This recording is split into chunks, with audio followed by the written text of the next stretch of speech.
La idea era contarles de ciencia e investigación. Primero les iba a contar quién soy yo. Em, Fui a la escuela igual que ustedes, del 2003 al 2008. Después me dediqué a la física, fui a estudiar a Córdoba. Ahí hice una licenciatura en física.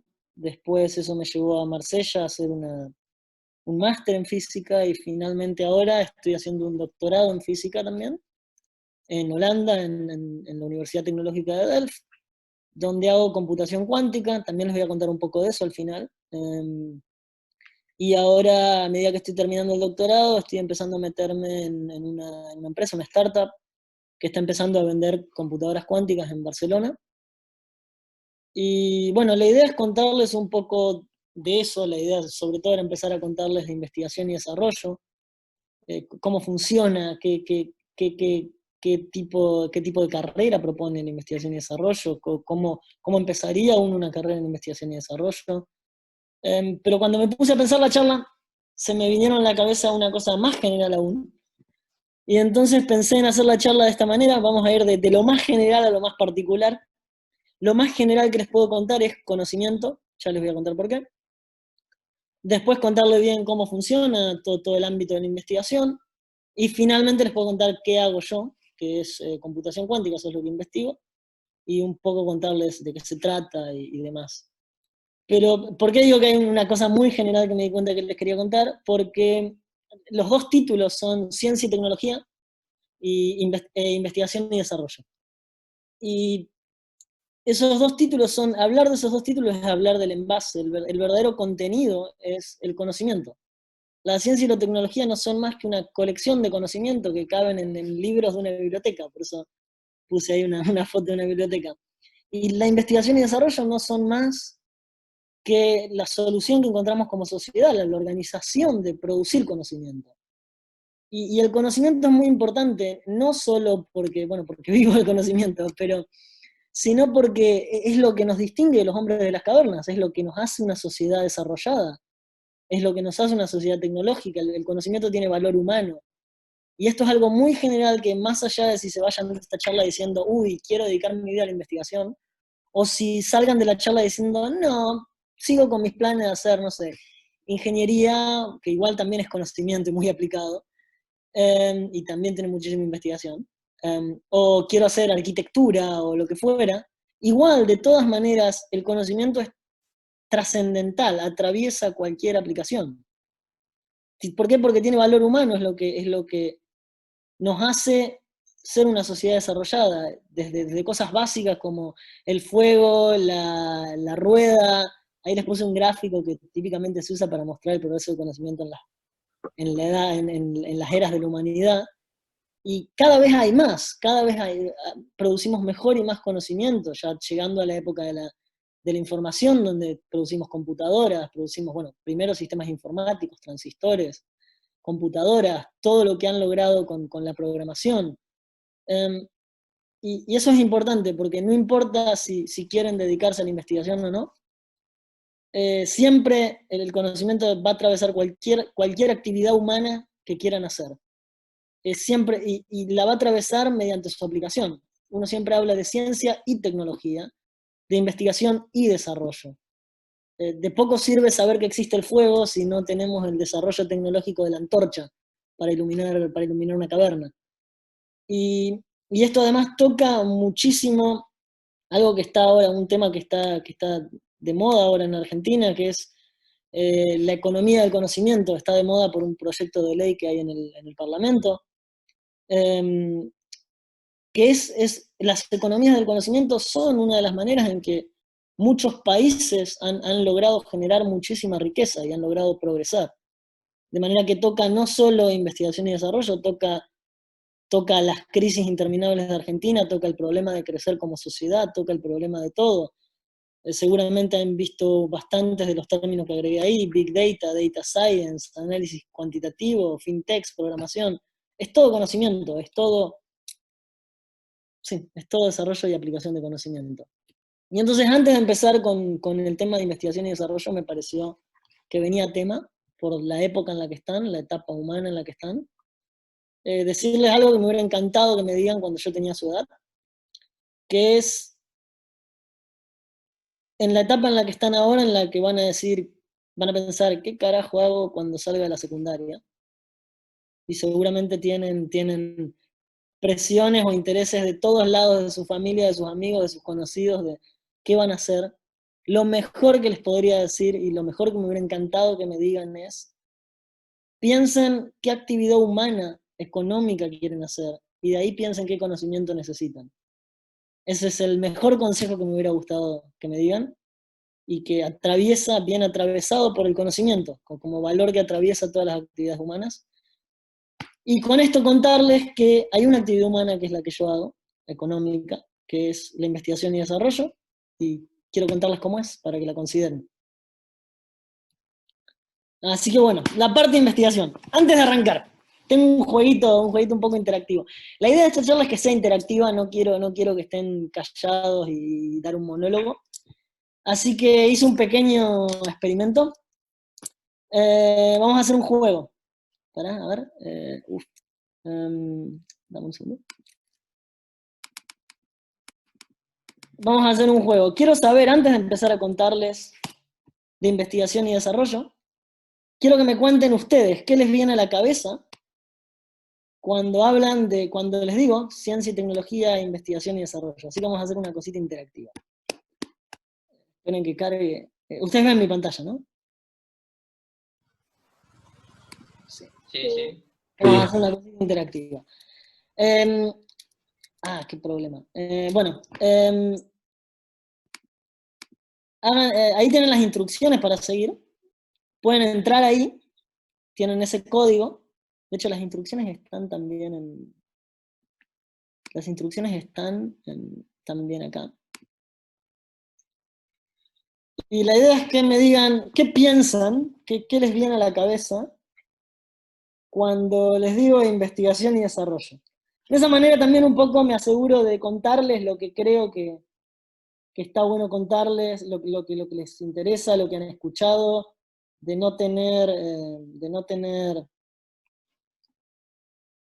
de no tener tantas dudas, de demás. Cuéntenme, vayan haciendo eso y vean en su celular, en sus cosas, qué palabras, qué les viene a la cabeza cuando dicen. A ver cómo sale. Y bueno, si no participamos, será charla y los obligaré a hablar. Eh,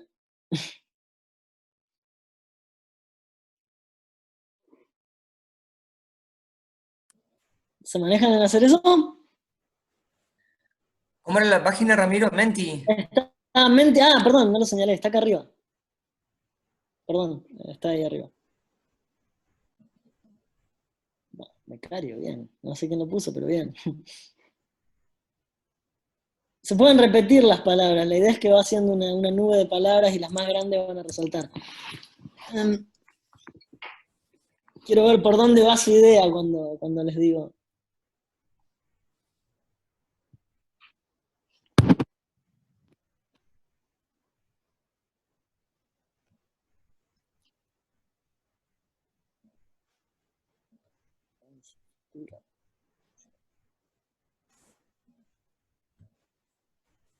Uf, con exterior.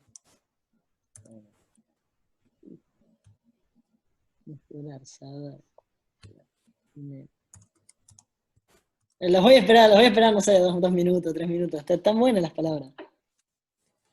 Eso es lo interesante de hacer estas nubes, que hay 10.000 palabras que no se me hubieran ocurrido y que puedo decir 1000 cosas. Ujú, ujú. ¿Participaron todos? ¿Lo vais hablando o están participando todavía? No sé cómo van de tiempo. Yo todavía estoy participando. Sí, dale. Ujú. Ujú. Solución de aplicación. Entidades, puntos becarios, función, inventos, becarios,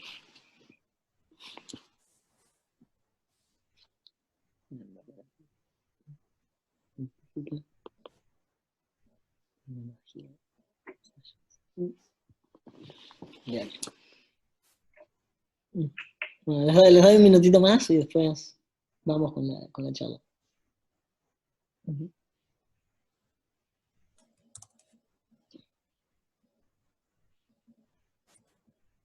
Ujú.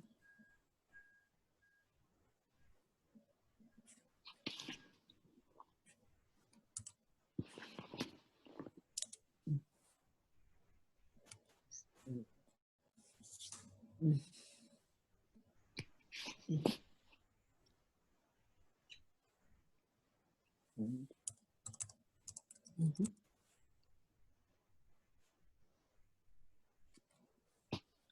Bueno, excelente. Vamos a seguir vamos a seguir con esto entonces.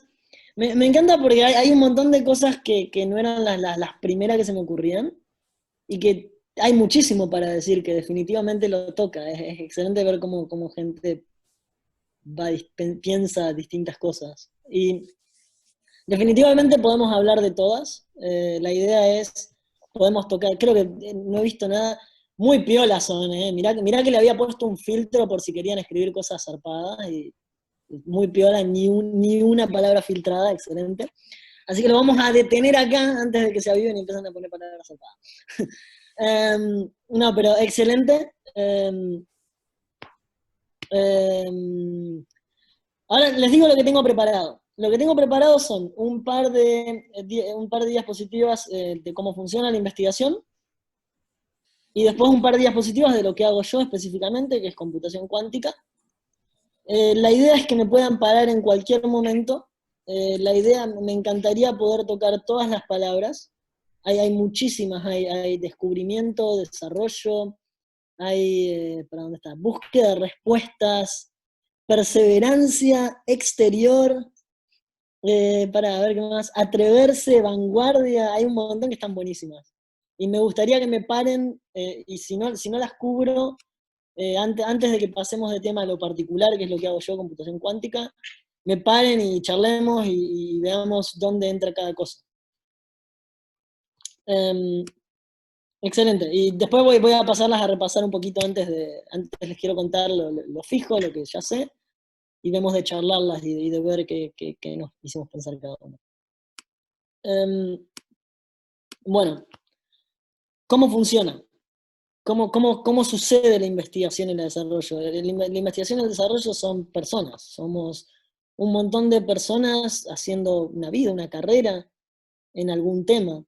Y básicamente se conforma de todas todas las carreras de todas las personas colaborando para un fin, para una innovación, como decían algunos, para descubrir algo, para fundamentar científicamente algún conocimiento.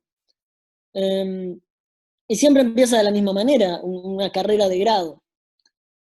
Muchas veces la gente pregunta, ¿qué tengo que estudiar si quiero hacer y si quiero investigar X? La verdad, como carrera de grado, lo que importa es qué conocimiento adquirís en esa carrera de grado, no hay requisitos tan estrictos del título. He conocido físicos que hacen economía, químicos que se pasaron a física, hay de todos lados, pasando de la carrera de grado a la de posgrado. Posteriormente, uno siempre, una vez que hace una carrera de grado, una carrera estilo licenciatura, ingeniería, en mi caso fue licenciatura en física, uno tiene que empezar a buscar un posgrado, un doctorado en general, o una maestría, pero en general se llega hasta el doctorado si uno va a hacer investigación como una carrera. Eso toma otros 4 o 6 años, y como ven acá hay un actor central que es la universidad. Al principio en la carrera de grado uno va adquiriendo los conocimientos que ya se saben, va adquiriendo lo que se llama el state of the art, el estado del arte, que significa aprender lo que ya se sabe antes de incursionar en lo siguiente. Y eso sucede estelarmente en la universidad. Todas las partes participan en la universidad, ya sea como alumnos, como ayudantes de cátedra. En general, si estás haciendo un doctorado, sos ayudante de cátedra del profesor con el que trabajás. Y en general uno dicta clases que están relacionadas con lo que uno investiga. la universidad tiene un papel central, y además tiene un papel central porque en general los grupos de investigación están albergados en la universidad, están físicamente en la universidad, los laboratorios o las oficinas, lo que fuera. Posteriormente uno sigue con bueno, ya conté la carrera de posgrado, uno sigue, la carrera de posgrado ya es sobre conocimiento abierto, ya es sobre cosas que uno no sabe. Y la manera en que uno consigue una carrera de posgrado es, acá o en cualquier lado, es uno tiene que conocer a un profesor, a una persona que ya está en el fin de esta línea de desarrollo, que haga de mentor, que haga de director, se le dice. Y uno, ¿cómo los conoce? Son la gente que te da clases en tus universidades, y si no, la gente que ha publicado cosas que te interesan. Ya vamos a hablar un poco de publicaciones y de papers. Pero básicamente uno busca un mentor, y ese mentor es el que uno lo tutela, uno lo guía en aprender a investigar, a desarrollar cómo se investiga, que es lo que les voy a contar más adelante en unas slides. Y finalmente, cuando uno tiene un doctorado se abren opciones. La investigación no solo sucede en CONICET, no solo sucede en el INTI o en el INTA. Hay sector privado de investigación. La investigación le importa a todo el mundo, no solo a los estados. Sin embargo, los estados son actores muy importantes. Hay institutos como CONICET, como el INTI, que es el Instituto Nacional de Tecnología Industrial, el INTA, que es de Tecnología Agropecuaria. ¿Qué hacen estos institutos? Son los que contratan a las personas. Es decir, cuando uno hace una carrera de grado, uno está básicamente viviendo de lo que lo ayudan sus padres, ¿no? Pero una carrera de posgrado, una carrera ya sea un doctorado o más adelante un postdoctorado, o la gente misma, los investigadores, son personas, ¿no?, que están haciendo esto no solo por una actividad humana, sino económica. Entonces necesitan a alguien que los contrate y a alguien que les pague por esto. Más aún, las investigaciones, sobre todo las que son prácticas, requieren infraestructura, si uno está investigando motores, requieren fierro, requieren motores. Si uno está investigando, más adelante les voy a mostrar, en lo que yo hago requerimos refrigeradores criogénicos, infraestructura que cuesta plata. También estos institutos son los que organizan organizan a qué proyecto financiar, de qué manera, con cuánto. En general lo que se hace es, por un lado, se financian becarios o investigadores. En general en Argentina, CONICET financia becarios para doctorado y postdoctorado, y a partir de ahí uno comienza en lo que se llama la carrera del investigador, que tiene obviamente varios niveles. Los niveles obviamente se consiguen, más adelante les voy a contar cómo se mide la investigación, con papers, con publicaciones. Y finalmente lo más importante es financian grants, o básicamente presupuestos en los que llaman a convocatoria a gente que tiene proyectos de investigación, se concursan, y finalmente esa gente, que en general son investigadores, los maneja y decide expandirse buscando estudiantes, de doctorado, de trabajos finales de licenciaturas o ingenierías, etc. Pero también les quiero contar que hay sector privado, y tal vez en Argentina a veces pasa inadvertido, pero en Argentina hay también mucho sector privado. Está la famosa INVAP. INVAP es una empresa de Bariloche que hace tecnología nuclear y tecnología satelital, y ahora también está incursionando un poco en lo que son las tecnologías informáticas o del conocimiento. Tengo entendido que también hacía un proyecto, por ejemplo, de inteligencia artificial para que drones militares del ejército argentino tengan reconocimiento visual. INVAP está en todos los temas de tecnología. Y bueno, está, por ejemplo, Bioceres, que se dedica a tecnología agropecuaria. Digo, hay también un gran espacio del sector privado.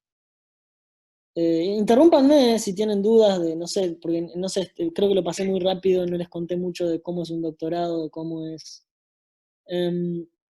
Básicamente, después de la carrera de grado, uno comienza a investigar genuinamente. Uno comienza a tener pequeños proyectos en los que plantea ciertas preguntas. Un ejemplo de pregunta, por ejemplo, sería paneles solares y su eficiencia. Hay muchos equipos de investigación del mundo que se dedican a mejorar la eficiencia estudiando materiales, estudiando distintos tipos de transistores, y muchas veces la cosa central de un doctorado es prueba y error, y muchas frustraciones de cosas que no funcionan hasta que funcionan. Por eso vinculo con alguien que decía perseverancia por ahí. Y una parte importante también, alguien decía exterior, y acá hay una cosa importante, todas estas partecitas de las flechas que tengo acá, es muy común que sucedan en lugares distintos. Es muy común que suceda lo que les contaba que me sucedió a mí. Yo hice una parte en Córdoba, otra en Francia, otra en Holanda, y de la misma manera mis amigos de la universidad creo que ninguno queda en Córdoba, están desparramados por cualquier lado. La investigación es un tema muy internacional, donde constantemente uno se junta en congresos y se pone a contar lo que está haciendo y a escuchar lo que otras personas están haciendo, y ahí uno encuentra gente que está interesada en los mismos temas que uno. Entre las palabras que ustedes estaban hablando había curiosidad. Definitivamente un gran motivador de la investigación es la curiosidad. Todas las veces que fallamos en algún experimento serían bastante intolerables de perseverar si uno no tuviera la curiosidad y el interés en eso. Y entre esa gente que uno conoce es muy común enganchar tu próximo paso. Hasta, bueno, finalmente en que uno se asienta un poco más en su vida y ya comienza a pensar en una vida estable de profesor o de investigador. Y tal vez una idea que también les quería dejar es, hay dos ramas acá, les acabo de separar dos ramas, la académica, la de enseñanza que sucede en las universidades, y la de publicaciones que suceden en los institutos de investigación, más allá de que el lugar físico sea el mismo, que coexisten, que son la clave de investigar. Y tal vez una cosa que se habla mucho también es de papers. Los papers son básicamente la respuesta a cómo cuantificamos, cómo ordenamos estos conocimientos, cómo forzamos un poco de estructura. Y, y la idea de un paper es básicamente eso, uno plantea ciertos experimentos o ciertas hipótesis o ciertas ideas y las intenta desarrollar, va documentando todo, uno va documentando todo el paso. Por ejemplo, en el ejemplo de los paneles solares, uno documentaría con qué tipo de transistores fabricó un panel solar y con qué tipo fabricó el otro, qué materiales usó, y después documentaría la generación de potencia del panel solar, y en última instancia eso se elabora en un escrito y se envía a una revista. Hay revistas, muchísimas, acá les pongo un ejemplo de Nature, que es una de las más comunes. ¿Y qué hacen las revistas? Las revistas aceptan eso y organizan lo que se llama un peer review, donde otros científicos del área eligen otros científicos del área y les envían lo que vos preparaste, lo que vos escribiste, y esos científicos revisan lo que vos escribiste y a veces tienen algunos comentarios, pero la idea es procesarlo hasta que se considere por tus pares aceptable, y finalmente se publica. Y el impacto finalmente de los papers se mide por sus citas. Los papers citan otros papers, donde, por ejemplo, si uno hiciera un paper de paneles solares con distintos transistores, uno tendría que citar al que inventó ese tipo de transistores que vamos a usar, o al que descubrió tal material que vamos a usar. Finalmente, los papers se miden, el éxito de una investigación en general se mide con referencias, cuántas citas recibe cada paper, y entonces existen métricas que también han reflotado un poco en algunos ámbitos, como H-index y I-index, que son en definitiva cuantificaciones de cuántas citas en promedio reciben tus papers. Y finalmente una parte que no se habla mucho, pero la verdad hay poco que hablar porque son muy privadas, son las patentes. Las patentes, todas las palabras que ustedes pusieron que involucraban economía significa patentes. Si uno descubre esa celda solar más eficiente, uno quisiera patentarla y venderla, ¿no? Y parte de lo que uno cobra por la celda solar no son los materiales, sino toda la plata que uno tuvo que poner en salarios, en, en materiales, en todo esto que CONICET, por ejemplo, tuvo que poner, que en última instancia es lo que se llama el presupuesto de investigación y desarrollo. Y bueno, solo para mostrarles cómo es un paper es algo así, es un informe básicamente. Es un título, una lista de autores, un resumen y texto con imágenes. No es muy distinto que un reporte, con todos los detalles pertinentes, por supuesto. Y bueno, un poco para redondearlo de cómo funciona la investigación, y ahora me gustaría que ustedes hagan preguntas después de esto. Básicamente funciona con universidades que articulan enseñanza, otorgan títulos de grado, de posgrado, institutos de investigación, privados, públicos, como CONICET, como INVAP. Esto se compone de gente, la parte vital es la gente que va participando de todos estos grupos de investigación a lo largo del trayecto. Y una parte muy importante es la movilidad. Es muy importante tener siempre gente que viene y que va a todos lados del mundo y que mantienen la ciencia en desarrollo coordinado. Un famoso ejemplo es, esto funciona no desde hoy, esto funciona desde el 1700. Un famoso ejemplo es la invención de las derivadas y las integrales.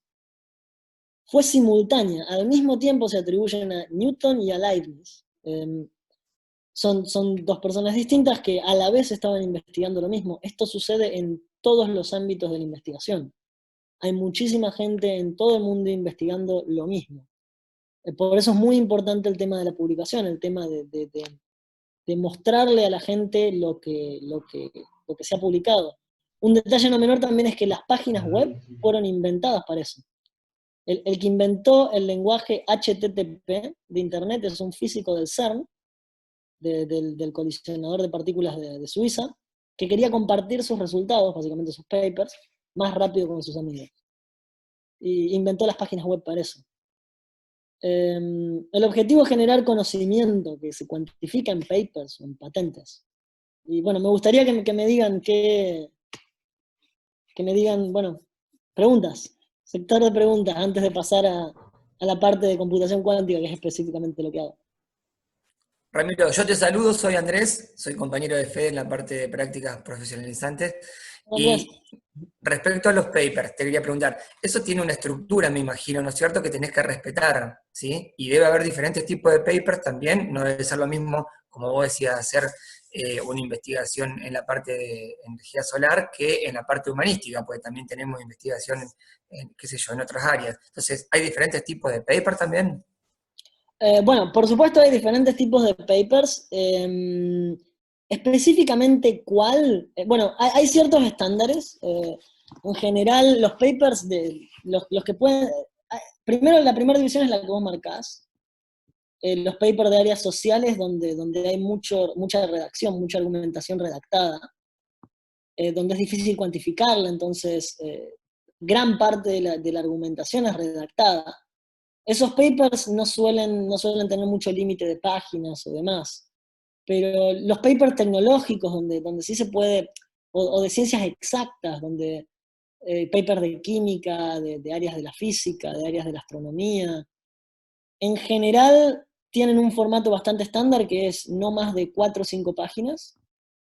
Dependiendo la revista, hay varias revistas, está Nature, está Science, esas dos tienen de un poco de todo, pero después cada área tiene distintas revistas especializadas. En física, por ejemplo, existe Physical Review, que es una revista de la Asociación de Física de Estados Unidos. Pero existen de todo tipo, existe Journal of Chemistry, existe. Bueno, cada área tiene sus revistas, y esas revistas tienen distintas políticas de formato. Por ejemplo, ahora estoy escribiendo un paper para un journal de Nature, una revista de Nature que piden, son bastante estrictos con el formato de introducción, resultados, discusión y métodos. Pero en general no hay tanta diferencia, son más o menos las mismas secciones que se organizan distinto. Lo que sí cambia es lo que decís de áreas humanas o áreas más exactas, donde hay distintos niveles de argumentación que le podés pedir. Un paper de química o de física, en general, cada frase que pones es bastante precisa y bastante concreta numéricamente, mientras que en ciencias humanas eso es un poco bastante difícil de realizar y termina en un debate de ideas. Bueno, no sé si eso responde. Sí, sí, perfecto. Entiendo que es mucho más ambiguo la parte social, la parte humana, si lo otro es mucho más concreto. Igualmente me parece que cerrar una idea en 4 páginas debe ser bastante difícil, porque hay que Bueno, acotarlo eso. totalmente. La clave está en las citaciones, muchas de las cosas. A ver, dependiendo también hay otra cosa que es, cada área tiene distintos tiempos dependiendo de su dinámica. Por ejemplo, hay áreas como la matemática, donde de repente alguien, bueno, la idea de se te cae una manzana en la cabeza y se te ocurrieron 30 ideas fantásticas y tenés 30 papers en un plazo de 2 meses, comparado con otras áreas, sobre todo las aplicadas, donde hay leyes de Murphy, las cosas no funcionan. Todo lo que pueda salir mal sale mal. Por ejemplo, en mi área es muy difícil sacar más de 1 o 2 papers al año, por el hecho de que las cosas suelen no funcionar hasta que funcionan.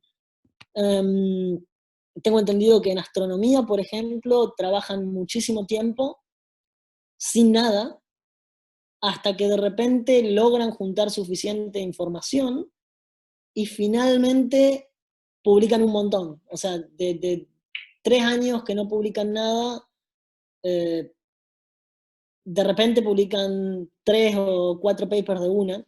Esto para decir lo siguiente, el trabajo, uno en general no tiene más que un año de trabajo que reportar, y en general está, como decía Newton, sobre hombros de gigantes, parado sobre hombros de gigantes. La mitad de lo que hace son citas de referencia de fulano lo hizo antes, y este otro paper demostró esta técnica, y uno va poniéndolos todos juntos y haciendo pequeños pasitos. Eso es lo que tiene. Pero sí, por supuesto es un desafío. En este momento el paper que estoy escribiendo tiene como un 30% de más de palabras. Suelen tener, en lugar de páginas, límites de palabras. Pero significa lo mismo, básicamente. Y sí, es una tarea lo de ponerlo en 4 páginas. Ramiro, Sí. hay una pregunta Uh-huh. de Francisco Martín. Que dice, ¿dónde se publica la búsqueda de investigadores en un tema que me interesa? Eso. Pensé que, vos sabés que quería decirlo, es una pregunta interesantísima, porque pensé en decirlo y se ve que se me pasó entre todo lo que estaba diciendo. Y eso es algo muy interesante. Nunca nadie en ninguno... ¿Dónde se publica concretamente? En las páginas web de los grupos de investigación. El problema es encontrar esa página web. ¿Cómo empiezo? O sea, la pregunta es, ¿cómo empiezo a buscar grupos de investigación de lo que me interesa? Las universidades tienen siempre en su página web inicial una lista de los temas que investigan. Las universidades tienen su página web partida en dos, parte de carreras, donde te cuentan las carreras que dictan, y parte de investigación. En la parte de investigación siempre tienen de alguna u otra manera, con algún otro formato, una lista de sus grupos de investigación y sus investigadores. Y en general siempre terminan vinculando a una página web del grupo de investigación, donde básicamente la página web es una lista de los papers que publican, una lista con fotitos de todas las personas que componen el grupo, y bueno, y una breve descripción de qué les interesa, qué temas de interés, por qué temas tienen curiosidad. Y en general una regla que es muy importante: nunca ningún investigador te va a decir no quiero hablar con vos. Es muy raro, tiene que haber muy pocos investigadores pedantes que digan que no les interese. Sí hay investigadores que procrastinamos respondiendo email. Me mandás un mail y te lo voy a responder en una semana, no porque no te quiero responder, sino porque se me complica. Pero en general, si uno está interesado en un tema de investigación, primero que la oferta de posiciones doctorales, de tesis de licenciatura, de postdoctorado, es continua, siempre está presente. Todo grupo de investigación en todo momento está buscando gente nueva. Pero por supuesto, no importa tanto qué título tengas, sino cómo tu conocimiento encaje con el tema que ellos les interesa. Cómo encajes vos en la etapa en la que te quieren encajar. Si encajás como un trabajo final de licenciatura, si encajás como un doctorado, si encajás como un postdoctorado. Una cosa excelente de la investigación y desarrollo es, siempre hay trabajo abierto en todo el mundo, hay que buscarlo y hay que encontrar los lugares que a uno le interesan. Y eso siempre arranca de la misma manera, hablando con alguien que haga lo que te interesa. Nunca, no conozco investigadores pedantes, o bueno, conozco muy pocos. Así que si le interesa... Otra pregunta. ¿Sí? ¿Hay algún sitio o lugar donde se agrupen investigaciones o información de diferentes grupos de investigación? Bueno, en general las revistas son eso. Leer revistas de investigación es eso, pero te entiendo que leer una revista de investigación no sabes ni... O sea, aún yo, si abro una revista de investigación, no sé ni por dónde empezar, porque hay tantos temas, y sé de uno, sé de algunos. En general, siempre suele haber páginas de difusión, y por ejemplo, para lo que yo trabajo hay una página que colecta una lista de papers. Cada vez que salen papers, continuamente los colecta.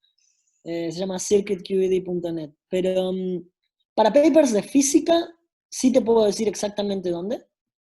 Archive, se escribe A-R, lo voy a escribir acá. Ponelo en el chat. Lo voy a escribir en el chat. ¿De Zoom o de...? Dale. En uno de los dos yo lo copio al otro. Está para que traté de escribir en... ¿A dónde está el chat? La página se llama Archive. Tendrían que googlearla. Todos los papers de física se publican primero en Archive y después en una revista. Eso sucede también por el miedo a que alguien que está haciendo lo mismo que vos publique antes que vos lo mismo. Entonces lo que se hace primero siempre es publicarlo en Archive, de esa manera queda claro, yo lo publiqué primero, y después finalmente se lo formatea con todos los requisitos particulares que cada revista pueda tener para enviarlo a una revista. Archive es gratis, es de una universidad, creo que Cornell de Estados Unidos. Pero cada tema es un mundo. Tengo muchos amigos que hacen astronomía y sé que hay otra página de astronomía que la verdad no tengo idea del nombre. En general, cada campo del conocimiento tiene sus páginas, pero sí hay lugares donde en general, la idea sobre todo también es que el conocimiento sea libre. Las publicaciones en general son de libre acceso, se está empujando mucho por publicaciones de libre acceso, más allá de que estas revistas en general ganaban plata por pedir suscripciones. Se está peleando mucho por el libre acceso. Nature tiene algunas revistas que son gratis. Y sobre todo, bueno, algo importante, el libre acceso, también eso a veces dificulta la discusión de patentes. Muchas cosas en patentes no se publican para poder patentarlas. Tengo otra pregunta. Sí. ¿Cuál es la condición o requisito para hacer o presentar papers? Ninguna, totalmente ninguna. Mira, un ejemplo excelente es Albert Einstein. Albert Einstein trabajaba en la oficina de patentes de Alemania. Él no era oficialmente un investigador, él trabajaba en la oficina de patentes. Y tuvo varias ideas muy buenas. Hay un año que se llama el año maravilloso, porque es el año en el que Einstein inventa la relatividad especial, la relatividad general, hace un paper de mecánica cuántica que explica el efecto fotoeléctrico, es decir, explica cómo los fotones de luz arrancan electrones de materiales metálicos, y explica el movimiento browniano, que es, el movimiento browniano se trata de cómo, movimientos que son un poco aleatorios, y un movimiento browniano, un ejemplo es cuando uno hace un spray de aerosol, cuando uno tira un spray de aerosol, las partículas del aerosol tienen un movimiento browniano. Todo eso Einstein lo explicó en el mismo año, se le ocurrió. Ahí va lo que le decía Andrés, de que de repente en áreas más teóricas que no son de aplicación, sino de concepto teórico, un loco como Einstein te aparece en 1915 con 4 ideas fantásticas y te publica 4 papers de los cuales uno le dieron el Nobel y el otro no se animaron a dar el Nobel porque era muy controversial, que era la relatividad. Em, esto era para explicar. Bueno, no necesariamente, vos podés ser, no tenés por qué ser un investigador, podés ser un independiente publicando un paper. Lo único importante es que los pares a los que va a llamar la revista, se les llama referís, los referís lo aprueben. Hay un proceso de ida y vuelta ahí donde vos envías tu borrador y van preguntando ciertas cosas que tal vez no quedan claras, que tal vez para vos, como has pasado tu último año o 2 años escribiendo eso, son súper claras, pero para alguien de afuera no lo son. La idea de una publicación científica es siempre que cualquier persona, más allá de su ocupación, si tiene suficiente conocimiento del área, pueda entenderlo. Ese es un requisito para los papers, pero no hay requisitos en términos de quién tenés que ser o qué puesto tenés que tener.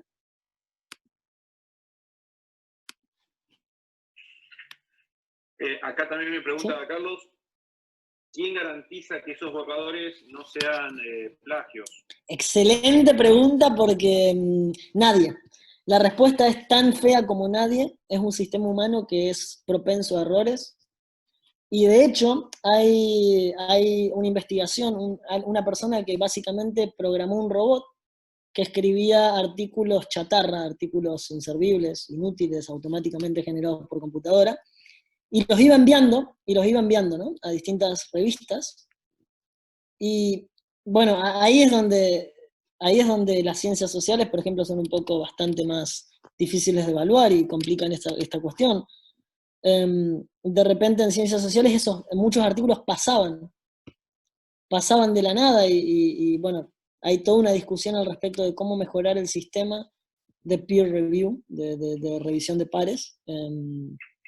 Pero en sí la triste razón es nadie. Pero la verdad es que para los que investigamos, que haya un paper más o menos con contenido chatarra, no importa tanto porque los leemos, y porque si los leemos y vemos que es cualquier boludez, no les damos pelota y no nos cambia el conocimiento. Sin embargo, obviamente es preocupante que existan papers, que exista una falla en el sistema de esa magnitud. Pero no, lamentablemente es un sistema humano y es propenso a errores, corrupción y demás. Te cuento otra cosa, bueno, tal vez no es una anécdota muy feliz, pero propenso a corrupción. Hay historias de profesores que de repente obtienen un paper y dicen, pero esto lo puedo hacer yo mejor.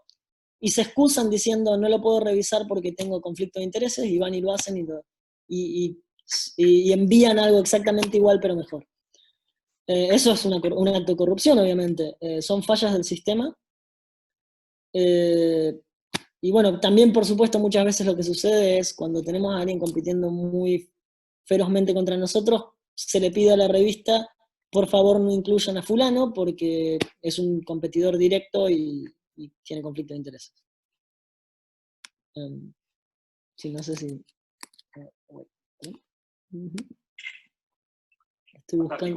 Estoy buscando si hay más preguntas o no. Sí. No tenés preguntas. Bueno, por ahora. si no podemos avanzar, podemos pasar a la parte de computación cuántica, que es el tema específico en el que yo me dedico.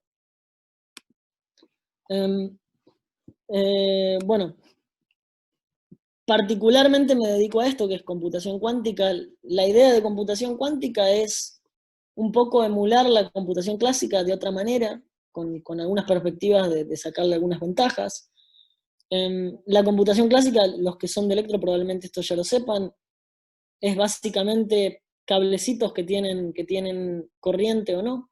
Tener corriente se le dice estar en estado 1, y no tener corriente se le dice estar en estado 0. La idea de la computación cuántica es hacer esto con sistemas cuánticos. Y el mejor ejemplo que puedo encontrar es los electrones de un átomo. Como ustedes saben, los electrones de un átomo están en orbitales. No sé si se acuerdan de química, los orbitales S, P y demás, que son esos del gráfico que estoy mostrando acá. Esto que muestro el gráfico son distintos orbitales de un átomo de hidrógeno. Y la particularidad de la computación cuántica es que los electrones en un átomo de hidrógeno, o cualquier otro sistema cuántico, no se comportan de la misma manera que un cable, que tiene corriente o no la tiene. sino que los electrones pueden estar a la vez en un orbital, en uno de toda esta tabla que tengo ahí, y estar a la vez en otro orbital.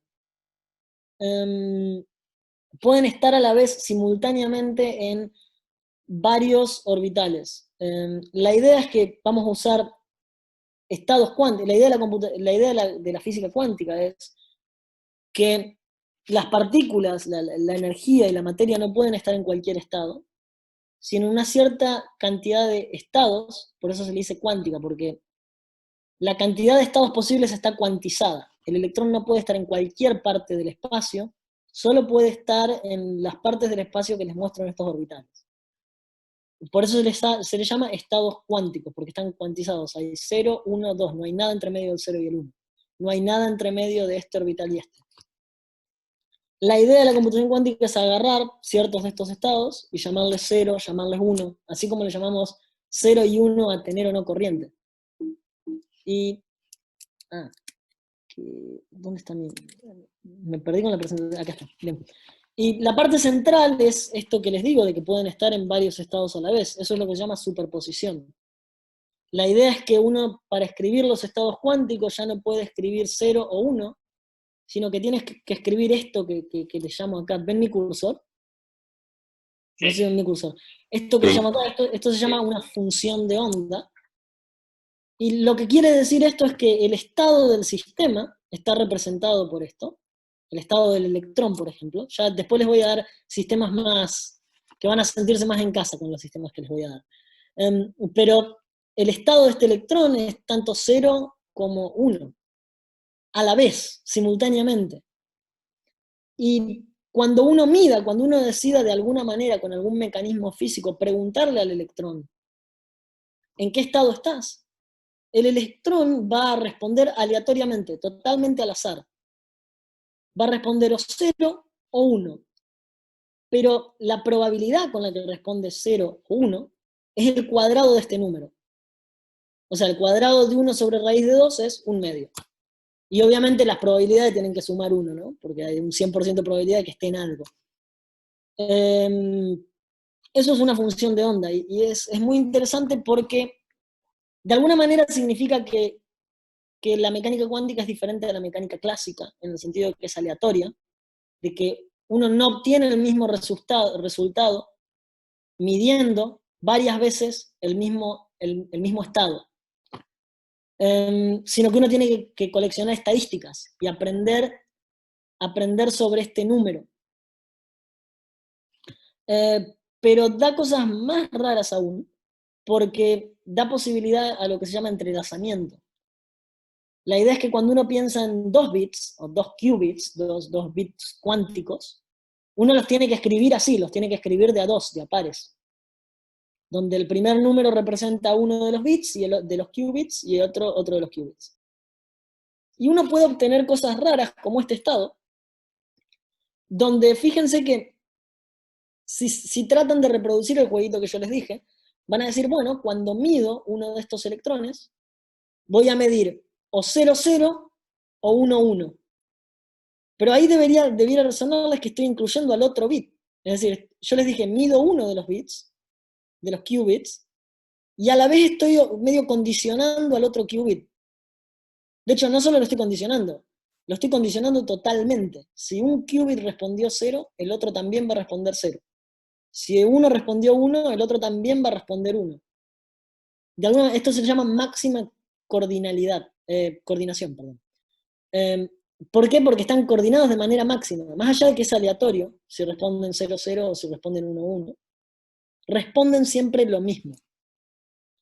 Y estas dos características son claves en la computación cuántica y son lo que nos hace suponer, y en algunos casos lo hemos visto, que puede haber una ventaja. ¿Cuál es la ventaja? La ventaja de poder procesar distintos estados simultáneamente, paralelamente. ¿Por qué? Porque a la vez tenemos un qubit en 0, 0 y a la vez en 1, 1. Y en la computadora cuántica eso significará alguna cosa. Por ejemplo, uno podría pensar, este es un ejemplo real, estoy tratando de averiguar una contraseña, de hackear por la fuerza una contraseña, y necesito a la vez probar la contraseña 00 y a la vez la contraseña 11. Pero es muy importante el entrelazamiento porque no solo uno lo hace en paralelo, sino con cierta coordinación. De alguna manera mantiene los qubits coordinados.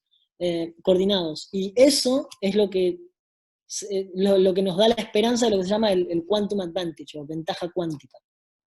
La idea es que las computadoras cuánticas pueden hacer cosas que las computadoras clásicas no, gracias a esto. Y bueno, contarles cómo lo hacemos. Lo hacemos con unos sistemas... Hay ¿Sí? una pregunta. Sí, párenme en cualquier momento. La pregunta Sí. es, ¿la computación cuántica sigue siendo binaria entonces? Sigue siendo binaria en el sentido de que hay ceros y unos, pero la diferencia es que al poder estar en 0 y en 1 a la vez, uno tiene más estados posibles, tiene zonas grises, llamémosle. De manera que si uno quisiera representar matemáticamente todo esto, uno tiene que representar espacios vectoriales se llaman, donde un vector tiene o ceros o unos, ¿no? La diferencia con la computación cuántica es que estos vectores ya no tienen ceros o unos, sino que tienen estos factores de 1 sobre raíz de 2. Y acá yo hice el ejemplo bastante sencillo para que no se pierda la esencia, pero este es un número complejo, puede ser cualquier número complejo, puede tener un número imaginario acá, una i, o menos i. De manera que cuando uno piensa en estos vectores, tiene que pensar también en cómo representa las operaciones que hace sobre los vectores. Lo que en computación clásica son las puertas lógicas. Y esas puertas lógicas son matrices que multiplican estos vectores. Esas matrices no son matrices con ceros y unos, sino con números complejos.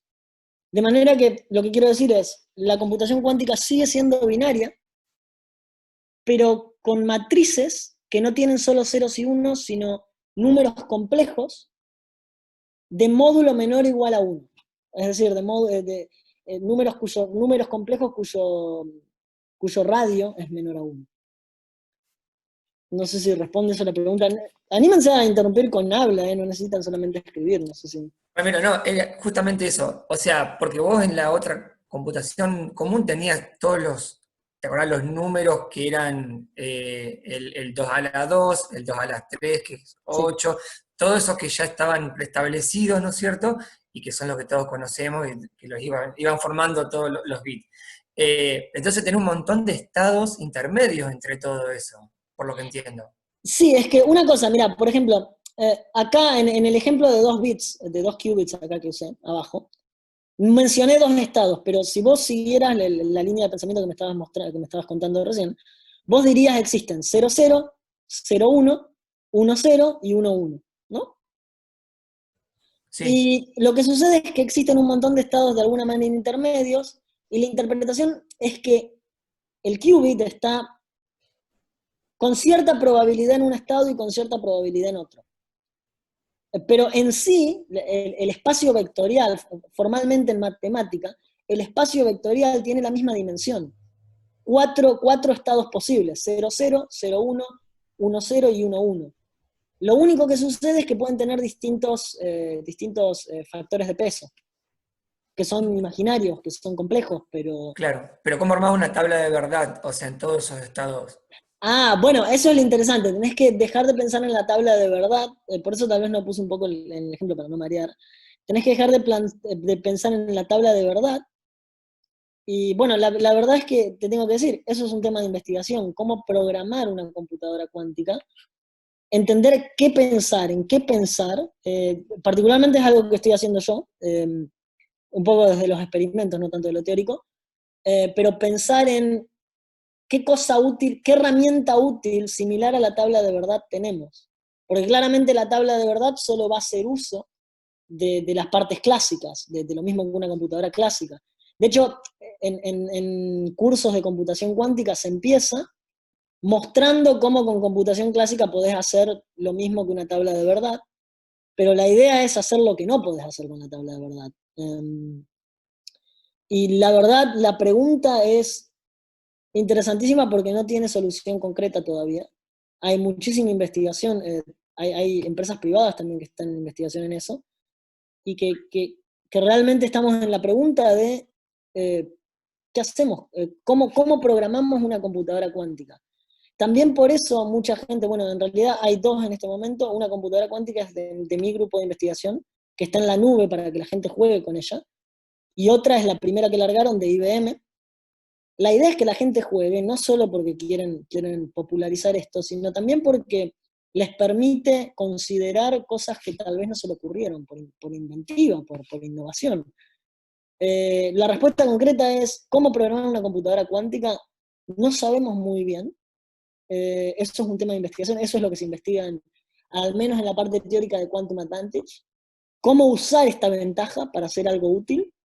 Y más, peor aún, por ejemplo, si viene una empresa y te dice, a nosotros vino una empresa que era Airbus, la empresa que fabrica aviones, y dijo, miren, la verdad chicos no sabemos de cuántica, pero no nos queremos perder el tren. ¿Qué podemos hacer? La verdad es que todavía no sabemos. Y hay mucha investigación al respecto. Disculpa que no te puedo decir exactamente cómo.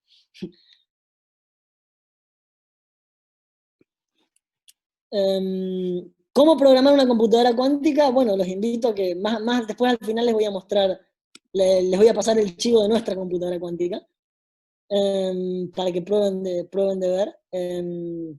Pero está todo el secreto está en entender estos operadores, en imaginar los bits como un vector que tiene ceros y unos, y imaginar las operaciones como matrices, solo que con espacios complejos.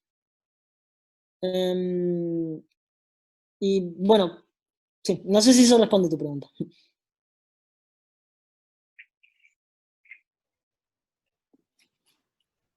Bien, ¿Sigo? hay acá ¿Sí? Román Mocha pregunta, y creo que lo que viene ahora es, ¿qué es lo que se busca descubrir en computación cuántica en este momento? Bueno, ¿qué es lo que se busca descubrir? Es un poco amplio porque hay varias tecnologías. Yo les voy a mostrar una, que es la que yo hago, pero hay muchísimas tecnologías. ¿Qué es lo que se busca? Pasamos a esto, les voy a contar más, pero ¿qué preguntas abiertas hay? Esta última, cómo usarlos en algoritmos, vincula lo que decía Andrés. Pero bueno, les voy a contar más en un ratito. Esperen un ratito y les cuento más. Antes les cuento cómo hacemos esto. ¿Por qué tengo? Ah, bien. O sea, antes permítanme contarles la tecnología que usamos, cómo fabricamos estos qubits, porque obviamente no usamos electrones, lo de los electrones era un ejemplo sencillo. Hay gente que usa electrones, solo que no es la tecnología más desarrollada por ciertas complicaciones. Para hacer que un electrón pase de un orbital al otro, no es muy cómoda la diferencia de energía necesaria, mientras que podemos diseñar ingenierilmente ciertos sistemas que la diferencia de energía entre el 0 y el 1, que es lo que le tenés que dar al qubit para que pase de 0 a 1, y controlarlo, es mucho más cómodo, está en el rango de las microondas. Y esto también lo quería mostrar porque se vincula mucho, yo lo siento muy en casa porque he visto capacitores e inductores desde que estoy en la NET, desde que tengo 14, 15 años he visto capacitores e inductores como todos ustedes, al menos los de electro, y el sistema es básicamente capacitores e inductores. No hay resistencia porque usamos superconductores. Los superconductores son materiales que no tienen resistencia, donde los electrones fluyen sin resistencia, de manera que no hay pérdidas, no hay pérdidas de potencia por la ley de I al cuadrado R. I al cuadrado sobre R, perdón. No hay pérdidas de potencia, de manera que no usamos resistores, pero sí se usan muchos capacitores e inductores. La idea es que, ustedes saben que un capacitor, bueno, tal vez iba a ir muy técnico, disculpen. La idea es que estos circuitos resonan a una frecuencia particular, que es en el rango de las microondas, y que de esa manera uno usa la diferencia de carga entre los dos lados del capacitor, básicamente cuántos electrones tiene un capacitor y cuántos tiene el otro, como estados 0 y 1. 0 significa que ambos capacitores tienen la misma cantidad de electrones, 1 significa que uno de los capacitores tiene 2 electrones más. Por una cuestión de superconductividad no se puede tener un electrón más, solo se puede tener números pares. Eso es porque los superconductores logran ser superconductores asociando sus electrones. Y la idea es que para esto no solo usamos capacitores, sino un inductor muy particular. Se llaman inductores no lineales. Son esto que en inglés se le llama Josephson Junction, pero en español creo que se llama junturas Josephson. La idea es que hay un material superconductor, un pequeño aislante, muy pequeño, estamos hablando de nanómetros, de 10 nanómetros de espesor, y otro material superconductor.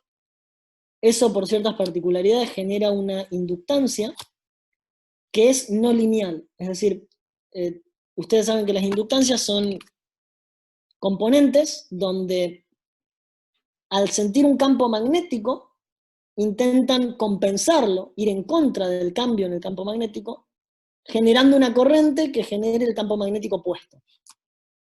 Pero todo eso es lineal, proporcional. Mientras más campo magnético hay, más corriente genero para más oponerme. Las junturas Josephson son no lineales, es decir, tienen una relación que es senoidal. Es seno del campo magnético, la corriente que generas. Eso es muy clave en algunas cosas técnicas. Y estos superconductores, desde luego, los materiales superconductores, no sé si lo sepan, no funcionan a temperatura ambiente, no funcionan a 300 Kelvin o 30 grados.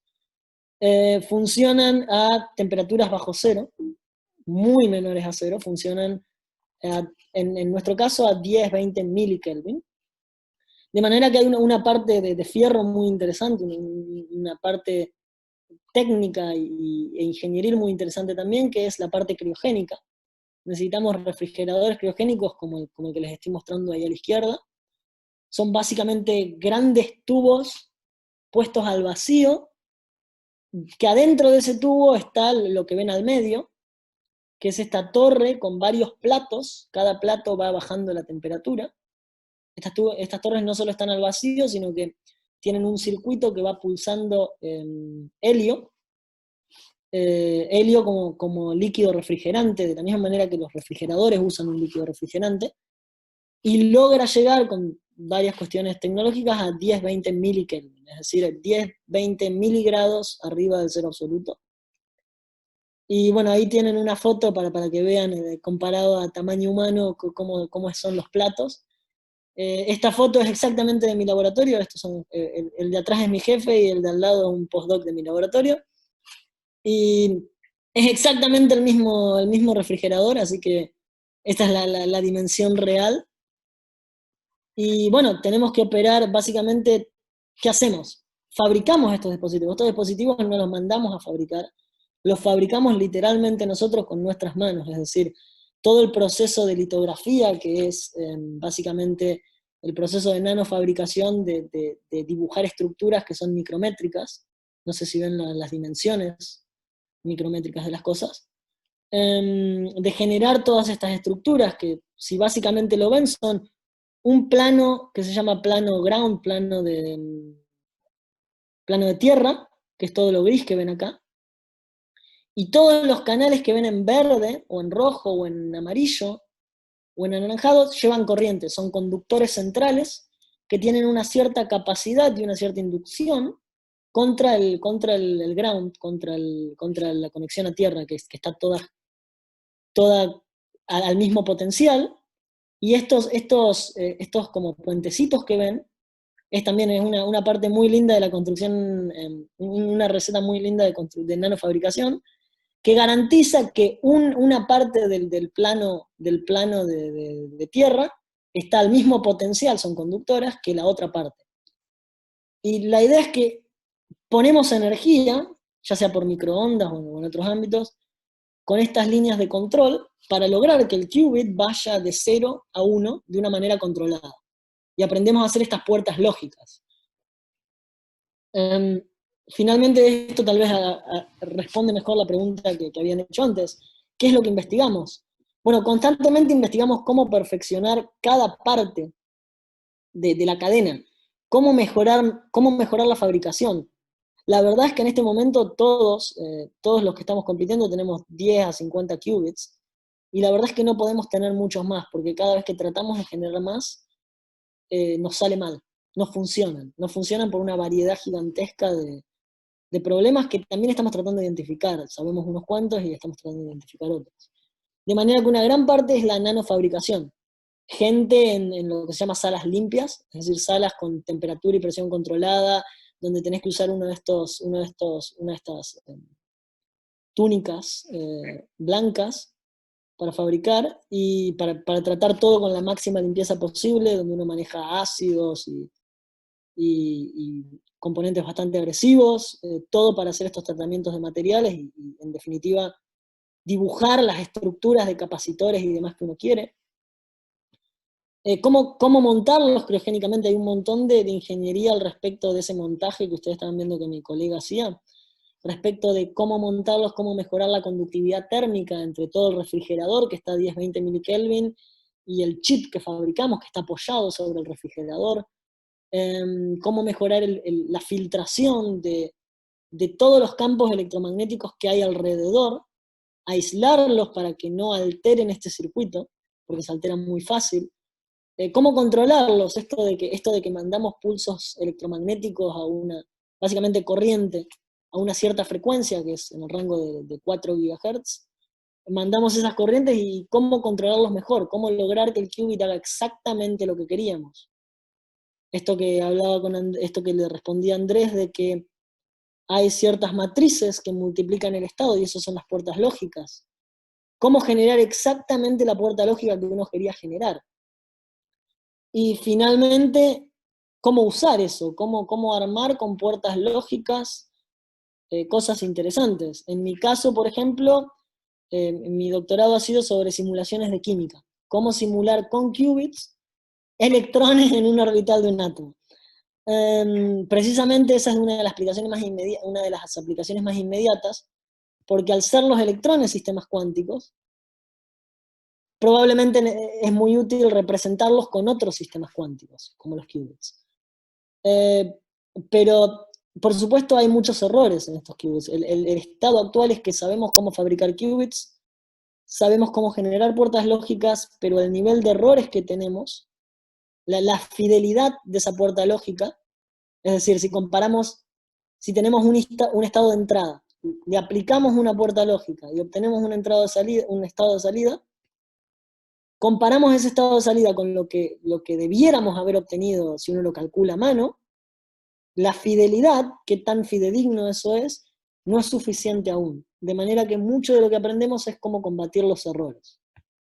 Y eso también entra en la parte de cómo programar, eso también entra en la parte de lo que preguntaba Andrés, de cómo programar, cómo hacer una tabla de verdad. En este momento es bastante inútil hacer una tabla de verdad porque las puertas lógicas que queremos hacer no son las que querríamos que sean. De manera que en realidad cuando usamos una puerta lógica no estamos haciendo lo que pensamos que estábamos haciendo, sino alguna cosa alterada por lo que llamamos ruido. Y bueno, eso es lo que se está investigando. Si el que tenía la pregunta quiere seguir preguntando, tal vez podemos profundizar un poco más. Tengo dos preguntas ahí. Bueno, Andrés hace una analogía donde compara estas computadoras cuánticas con las primeras computadoras con válvulas, donde no se conocía originalmente cómo funcionaban bien. Totalmente, esa es la comparación. Sí, seguí.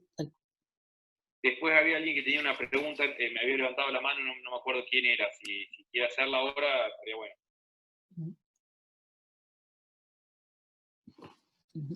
Bueno, primero te respondo lo de Andrés. Esa es exactamente la manera en que casi todos describimos el estado actual de las cosas. Es como las computadoras en los 70 o en los tal vez 60, donde había válvulas, había componentes, y de alguna manera suponíamos que había algo interesante que ganar de ahí. Pero no sabíamos exactamente qué. Y de alguna manera necesitábamos años, décadas de jugar con estos componentes, con las computadoras clásicas, para finalmente entender, para esto podemos hacer con la programación, mirá qué interesante, mirá cómo nos ahorra cierto trabajo. Y bueno, ese es el estado actual en realidad, pero por eso sobre todo el interés en que la gente juegue con estas computadoras. Finalmente, antes, no sé si alguien más está levantando la mano, antes les paso el chivo. Nuestra computadora cuántica en la red es la segunda del mundo y creo que no hay otra más. Si les interesa, la verdad, el salto conceptual para los que ya sepan con puertas lógicas es bastante bajo, es bastante poco lo que hay que saltar. Por supuesto hay un montón de cosas de cuántica que uno puede aprender. Pero anímense y jueguen, está todo gratis en quantuminspire.com. Y bueno, abro totalmente a preguntas ahora, esto es todo lo que había preparado. Y entre medio necesito buscar un enchufe.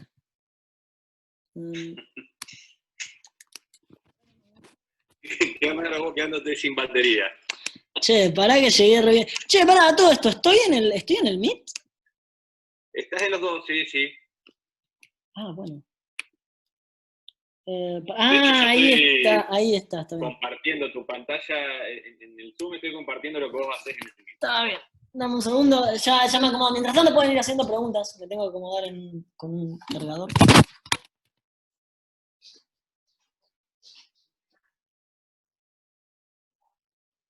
Yo tengo una pregunta y tal vez un poco controversial. Decime. Acá en Argentina la investigación se hace fundamentalmente en el CONICET con un ámbito estatal. Uh-huh. En el mundo, vos estabas diciendo que están haciendo eso ahí. ¿Quién banca todo eso? Bueno, personalmente, un poco de todo. Personalmente, bueno, ahí ven los logos. Se te están repitiendo las cosas. Sí, estaba acomodando eso, la verdad es que todavía no encontré mi cargador. Ya encuentro el cargador, pero antes te cuento esa respuesta. La computadora cuántica que les muestro, ven que pongo los logos por una cuestión de correctitud, esos son todos los institutos que intervienen. QTEC es un instituto, es donde trabajo, el departamento de la facultad donde trabajo, TU Delft es la universidad. TNO es un instituto de investigación tecnológica que depende del Estado holandés, pero que trabaja para llegar a la parte privada, trabaja como nexo. La idea es que ellos desarrollan cosas en conjunto con empresas, se dedican mucho al área aeroespacial, de radares y demás, y trabajan también del Estado. Pero hay muchísima innovación privada. Está Google, en este ámbito particular está Google, Intel, IBM. Hay muchísimas empresas, startups. La que yo les digo que voy a ir a trabajar en Barcelona es una startup, una empresa recientemente formada. En general, en todo el mundo lo que sucede es, hay mucha más comunicación entre lo público y lo privado. Y lo que sucede es, esto tiene que ver con cómo se organiza la plata, cómo se organizan lo que se llama grants, que es la plata que dan los institutos de investigación a los profesores e investigadores. En Argentina, por un lado se pagan los salarios humanos, que no son salarios sino becas, para doctorados y postdoctorados, y por otro lado se pagan salarios de investigadores en CONICET, y finalmente se les da la plata que va para comprar todas estas cosas, comprar los refrigeradores, comprar los tanques de helio que se requieren para esto y demás, todos los fierros que se ven ahí. Pero en otras partes del mundo lo que sucede va de otra manera. La universidad actúa como nucleador y en sí cada profesor es libre de recibir plata de quien quiera, solo lo tiene que declarar, y por supuesto hay regulaciones y demás, pero el que quiera, privado o público, puede financiar investigación. Particularmente a nosotros nos financian en parte la Unión Europea, con una cierta familia de grants, un cierto grupo de grants. La Unión Europea ahora anunció hace un año 1.000 millones de euros en computación cuántica, esos fondos públicos, pero tienen que ser compartidos, tienen que venir a medias con partes privadas, como Intel está participando con nosotros, IBM tiene otro proyecto, no con nosotros, pero tiene otro proyecto. Hay muchísimas empresas privadas empezando a fundarse para eso. Dos de mis amigos tienen diferentes startups, empresas privadas que venden la electrónica que usamos para controlar, Otro amigo tiene una startup en cables para minimizar, si bien es un quilombo de cables ese refrigerador. También en mi laboratorio recibe un grant del Departamento de Defensa de Estados Unidos. En general, por ejemplo, Estados Unidos lo orquesta de esa manera. El que da la plata no tienen un CONICET o un INTA, sino que tienen el Departamento de Defensa, el Departamento de Energía, el Ejército es un gran financiador de investigaciones. Y finalmente creo la Oficina de Inteligencia también. Pero en sí, básicamente, en el resto del mundo lo que sucede es vos sos libre de pedir un grant. En CONICET también sos libre, pero hay más regulaciones respecto de CONICET. Y tal vez menos apertura al mundo tenemos. Pero eso es por una cuestión cultural. Para nada, hay millones de argentinos afuera, hay miles de argentinos que estamos afuera, y es la vida así es la vida universitaria, ¿no? No sé si eso responde un poco el contexto. Sí, sí. Acá Francisco tiene otra pregunta que dice, ¿sería factible enviar una computadora cuántica al espacio para reducir el ruido electromagnético y hacer más fácil el refrigeramiento? Vos sabés que estaba pensando en esa pregunta el otro día. No hay nada concreto planeado aún, pero estaba pensando esa misma pregunta el otro día. Hay un desafío. El espacio está a 3 Kelvin, de manera que muchos de los problemas de enfriamiento se resolverían mucho más fácil. El problema es primero que al estar en el espacio no tenés a dónde irradiar la energía y terminás recibiendo demasiada del sol y calentándote. El problema de los satélites no es estar fríos, es estar demasiado calientes, porque en todo momento reciben luz del sol. Entonces ahí hay un primer desafío que es, si bien en esencia el espacio está a 3 Kelvin y te pone mucho más cerca de los 10.000 Kelvin, de hecho el primer paso de congelar uno de estos refrigeradores es llegar a 3 Kelvin. Si bien pasa eso, es un desafío de que igual estarías en el espacio recibiendo energía solar. Y el espacio es un quilombo de campos electromagnéticos y radiación nuclear. De hecho, tiene más radiación nuclear y electromagnética de la que tenemos en la Tierra. Y eso es porque la atmósfera filtra mucho. Toda la radiación tiene que atravesar un área densa de partículas de aire con las cuales choca y en definitiva se gasta. Y entonces no te llega tanta energía de radiación como te llegaría en el espacio, que no hay nada con lo que chocar. De manera que, por un lado estaría bueno, por el lado de que el espacio está a 3 Kelvin y debiera de alguna manera haber un ingenio para solucionar el enfriamiento, pero radiación es peor, de hecho, en el espacio. Y de hecho, uno de los grandes desafíos para ir a Marte o alguna cosa así es la radiación, que los astronautas van a sufrir. Bueno, esa es la respuesta. Excelente respuesta. Usted, a ver, tengo que buscar, todavía no encontré mi cargador y necesito buscarlo sí o sí porque si no me muero. Dale, vamos a buscarlo, así tenemos un impas para pensar más preguntas. Ya lo encontré, no hubo mucho impas.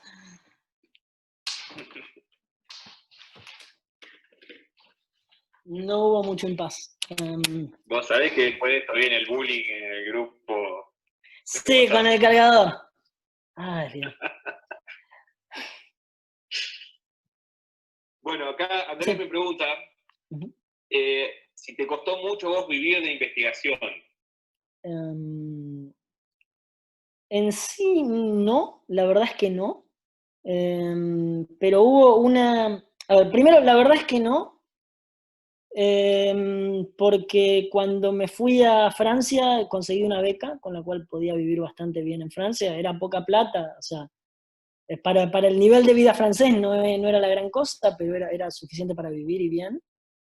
Y como una primera experiencia afuera fue muy lindo. Y Holanda es bastante particular en eso, tiene salarios muy buenos. En Holanda el doctorado no es una beca, sino que es un contrato. Realmente si alguna vez quieren hacer doctorados, Holanda o Estados Unidos, porque funciona con un contrato, de manera que tenés todas las garantías laborales, toda la seguridad laboral necesaria, y es un contrato decente, de nuevo, como siempre sucede que hasta que no te recibís de doctor, el salario es menor que el que tendrías si de repente vas a trabajar en una empresa. pero al menos en todo el resto del mundo, vivir de la investigación es algo totalmente factible. Se vive bien, se vive con un nivel de vida bueno. Y en Argentina hay épocas y épocas. Hubo una buena época de CONICET, por ejemplo. Sé que, por ejemplo, si investigás en YPF, ese es un gran investigador privado de Argentina, por cierto, que bueno, público, pero es una empresa. Y si investigas en YPF, tus salarios van a ser muchísimo más altos que si investigas en CONICET. Oportunidades hay muchas. Requieren movilidad, pero eso no lo llamaría tanto como que Argentina nos echa, sino como que es lo necesario para investigar. Nadie mira muy bien a una persona que hizo el doctorado y el postdoctorado en el mismo lugar. Hay como una regla no escrita de que debieras buscar hacer tu postdoctorado en otro lugar. Debieras moverte, siempre. Al menos hasta que llegas a una edad de vida en la que te querés asentar, ¿no? Pero no, en general no es difícil, y también si a la gente que por ahí muchas veces le interesa y puedo qué tan fácil es irse del país o hacer una estancia y después volver. Primero les diría, cuidado, todos terminamos extrañando un poquito, pero segundo, también es muy factible, es una forma muy buena de viajar también.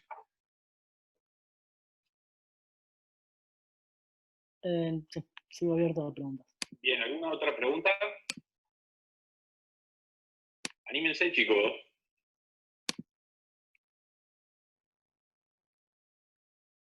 Como se habrán dado cuenta, Ramiro es un tipo muy macanudo.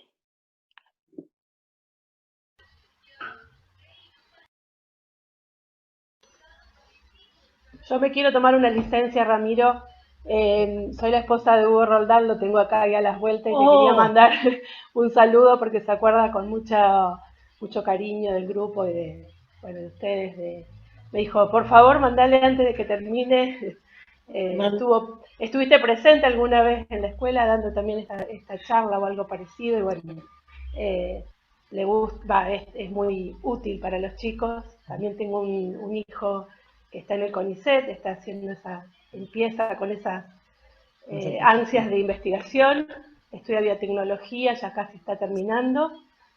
Así que bueno, más que nada también un poco yo de todo lo que es la física cuántica y de la parte técnica, mucha idea no tengo porque soy del área de economía.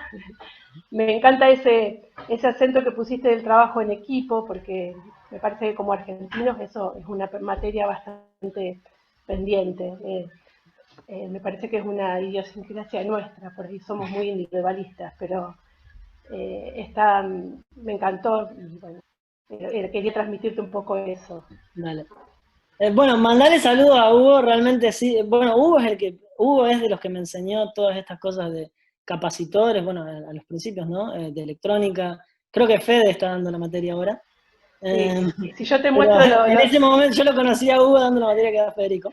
Yo si te muestro en este momento está con las plaquetitas, Claro. el soldador, toda esa onda que le encanta.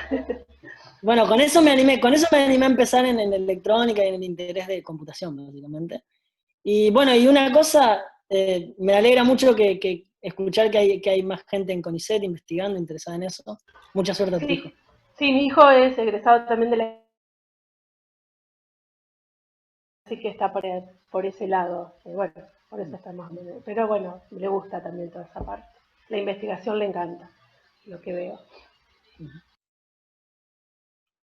Bueno, no sé si hay más preguntas o si no.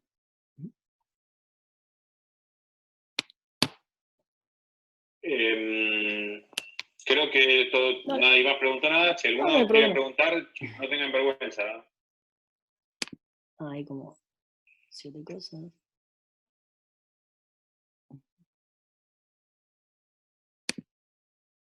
Bueno, si no, creo que hasta acá está. Yo te voy a hacer otra pregunta y un poco no tan cercana a la tesis, sino ¿Sí? pensarlo en términos de economía. ¿Qué fomentos hay a nivel mundo para el desarrollo y cómo estamos trabajándolo en Argentina. ¿Qué pasa con esa brecha que existe? Bueno, yo te digo un ejemplo de la brecha que además toca con este ejemplo del hijo que hace biotecnología, porque Argentina tiene una posibilidad excelente en biotecnología, pero, por ejemplo, recién estaba viendo, Holanda es el segundo exportador de alimentos, de productos agroalimentarios en el mundo, solo después de Estados Unidos. Piensen, chicos, el tamaño que tiene Holanda. Holanda tiene 50 veces menos tamaño que Argentina, ¿no? Y la mitad de población. Y eso, ¿sabes qué tiene que ver? Tiene que ver con que Holanda arma su economía alrededor del conocimiento, que es esto que había mencionado al principio de la charla, lo que se habla de la economía del conocimiento. Hay un proyecto de ley ahora mismo en el Congreso, que es precisamente para fomentar el desarrollo de esto. No vas a encontrar político en ninguna parte del mundo, en Argentina ni en ninguna parte del mundo, que hable en contra de las tecnologías del conocimiento, sobre todo porque son grandes generadores de riqueza, al punto de transformar Holanda en una exportadora de alimentos cuando no tiene nada. Pero ¿cuál es la diferencia?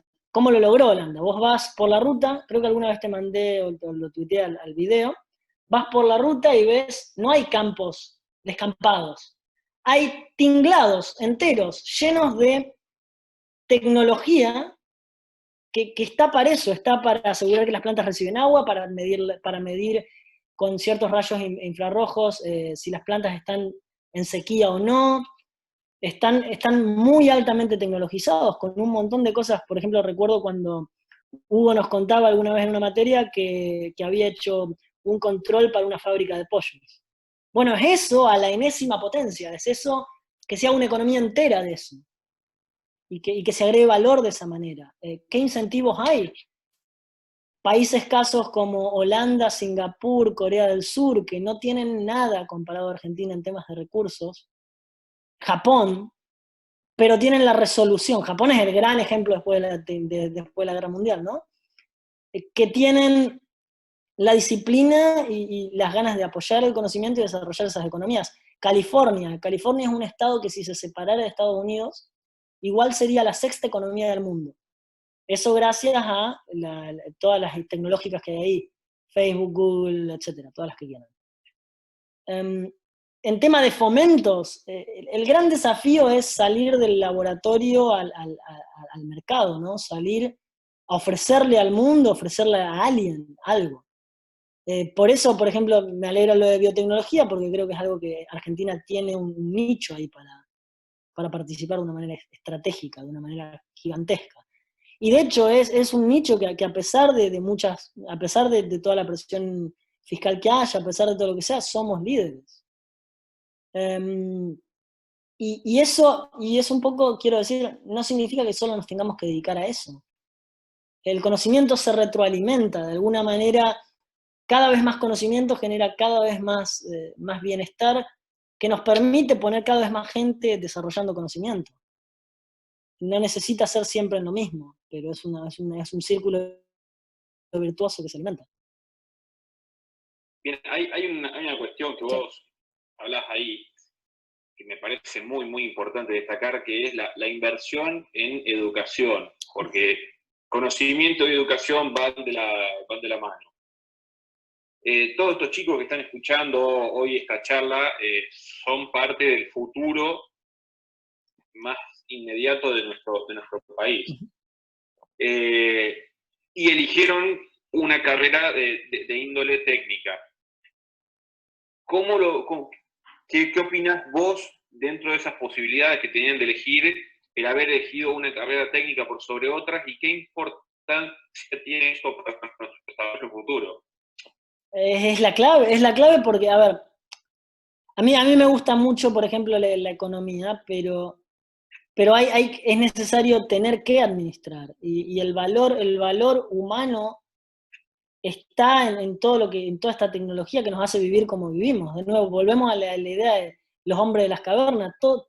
Si mirás el fondo de las cámaras de cualquiera, hay un montón de cosas que requieren conocimiento y producción, y requieren tecnología. La sustancia está ahí. Me parece excelente. Yo sé que, bueno, Argentina tiene muchas veces problemas económicos, pero los temas técnicos son definitivamente la sustancia de la ciencia y la técnica. Los temas, las carreras tecnológicas dan la sustancia de mejorar, de desarrollar la sociedad. Si queremos desarrollar la sociedad, la sustancia está ahí. Y, a ver, hay contextos sociopolíticos, ¿no? Pero la sustancia está ahí.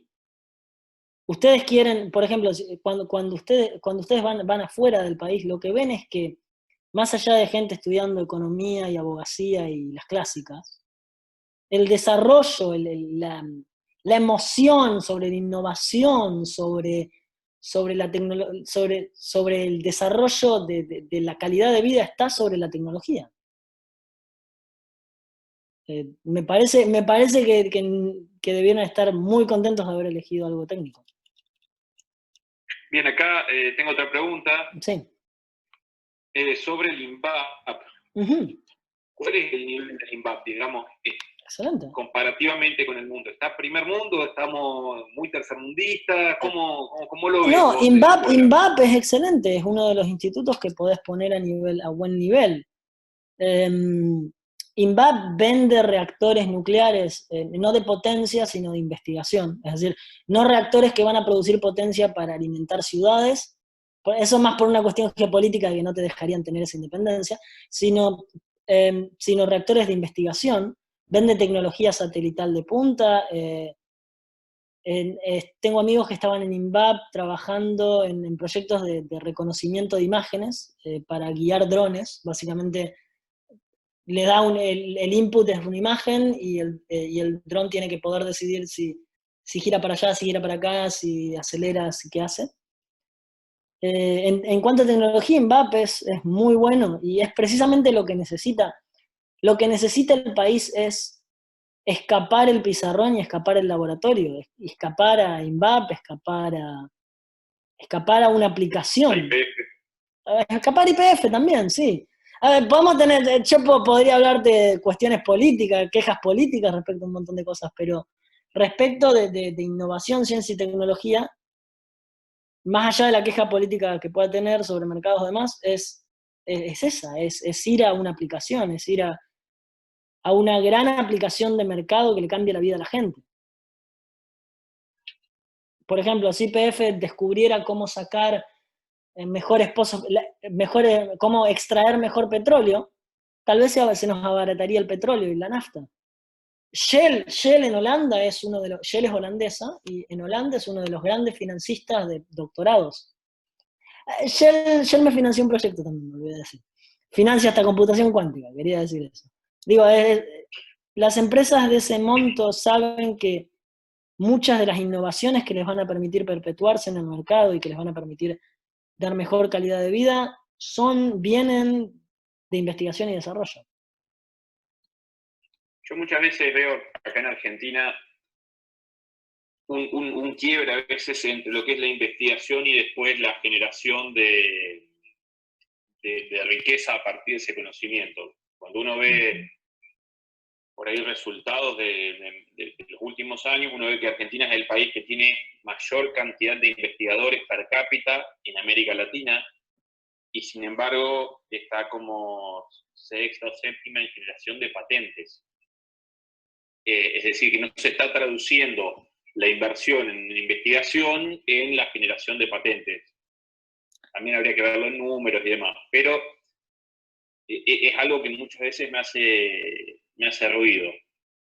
Hay una disforia, en Argentina hay una disforia, sobre todo en temas más de no tanto, a ver, no hay tanta disforia en temas agrotécnicos por una cuestión de que hay necesidad del mercado, entonces se da camino, pero hay una disforia grande en la industrialización. ¿Cuántas industrias ves que contraten consultores, pero no consultores de cómo gambetear el próximo pago de ganancias, consultores de cómo mejorar un 3% de la productividad? Consultores sobre qué tipo de instalación poner mejor para que no nos gaste tanta energía los motores eléctricos. ¿Cuántas empresas ves que hagan eso? Hay una gran disforia, pero también es un tema económico, ¿no? ¿Cuántas empresas sabés que tengan suficiente bolsillo de fondo para fondear eso? Bueno, yo trabajo en eso y lo veo mucho. El tema de una consultoría, una asesoría externa, no se ve como no se percibe como una inversión muchas veces. Y bueno, es que la primera pregunta que te van a decir es cuánto me sale.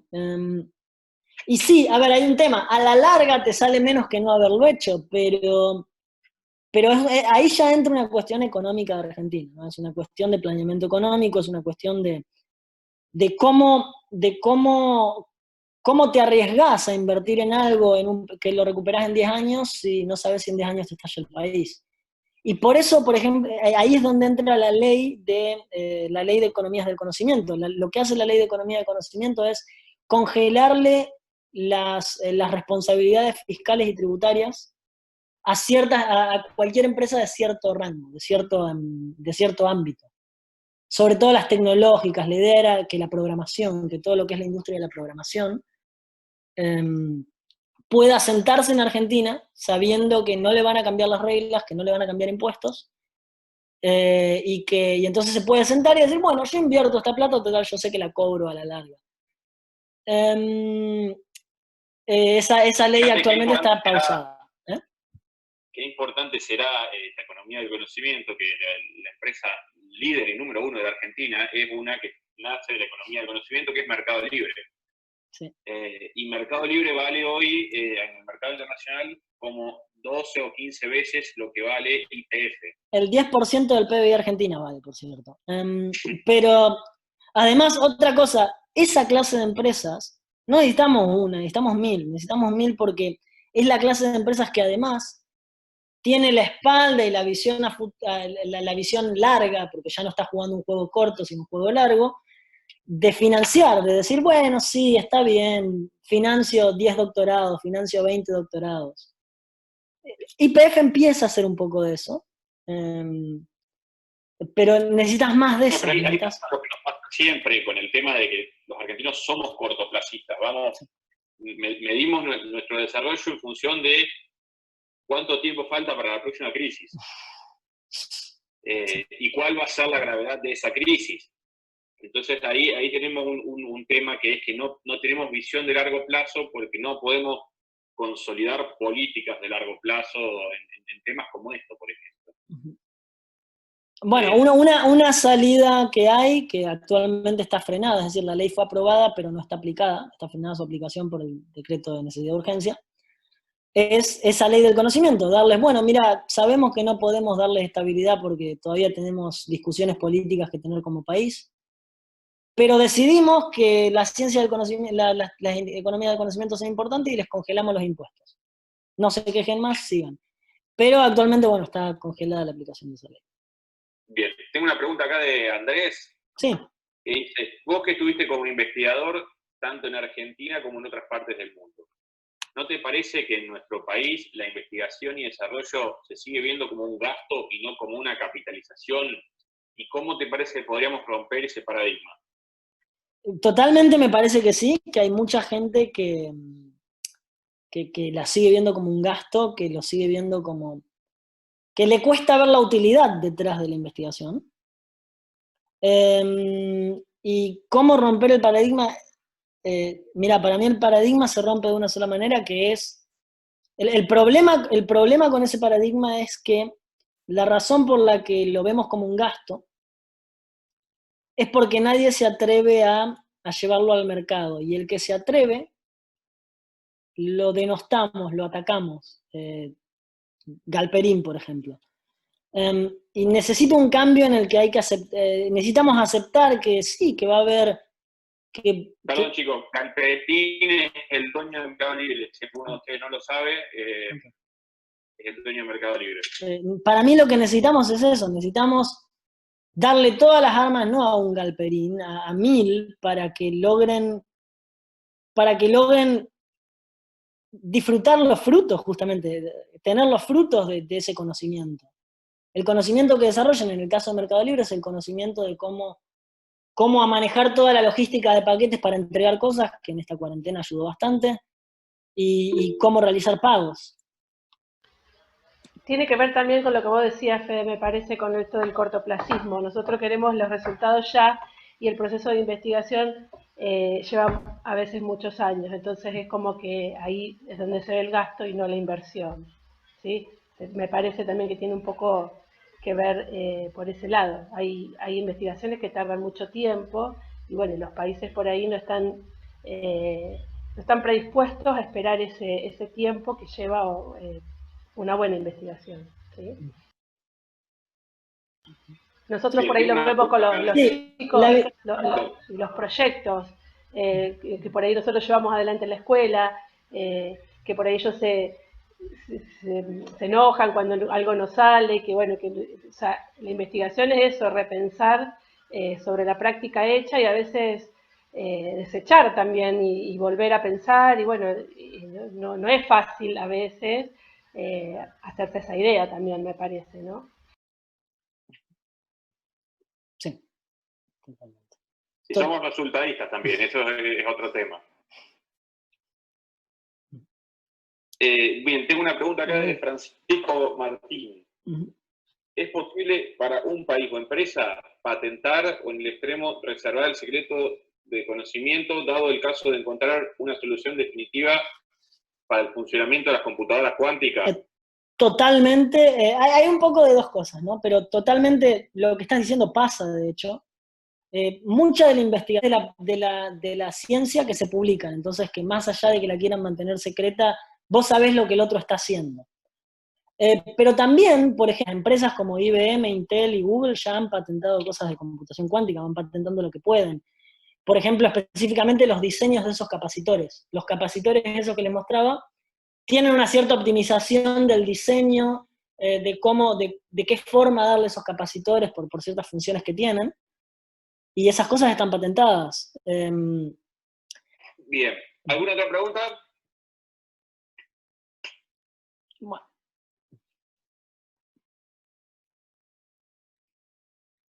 Bueno, chicos, si después tienen alguna otra pregunta que les gustaría que desarrollemos, en clase pueden escribirnos, pueden mandarnos un mail a mí, a cualquiera de sus docentes, y nosotros se lo hacemos llegar a Ramiro y vemos de que se la responda. Perfecto. O si están viendo esto después, ahora yo lo grabé, lo voy a subir a alguna plataforma o algo, si lo están viendo después y quieren hacer alguna pregunta, bueno, bienvenida sea y veremos de hacerte llegar. Totalmente. O me tienen en Twitter, una de dos. Dale. Bueno. Se te empieza a cortar, Fede. Ahí estoy con algún problemita de Sí. internet. Saludos a Mebrán. Así que podemos dar... Ahora que puso fibra óptica, el Rama. El Rama-bajo. Ahí, ¿tiene alguna letra duplicada o algo por el estilo? No, nada duplicado, nada por el estilo, pero cuidado, advertencia, soy muy político. Cuidado, advertencia. Bueno. Bueno, ahí lo puse, espera, que lo puse en el Zoom y no lo puse en el otro. Está bien, no hay problema. Bien. Bueno, chicos, creo que podemos dar un cierre por hoy. Ramiro, te agradezco en nombre de nuestra escuela y de todos nuestros alumnos que te hayas tomado el tiempo para compartir con nosotros. Dale. Bueno, gracias chicos por escucharme también y por participar. Nos veo a todos, ¿no? Bueno, nos vemos. Suerte. Gracias, un gustazo.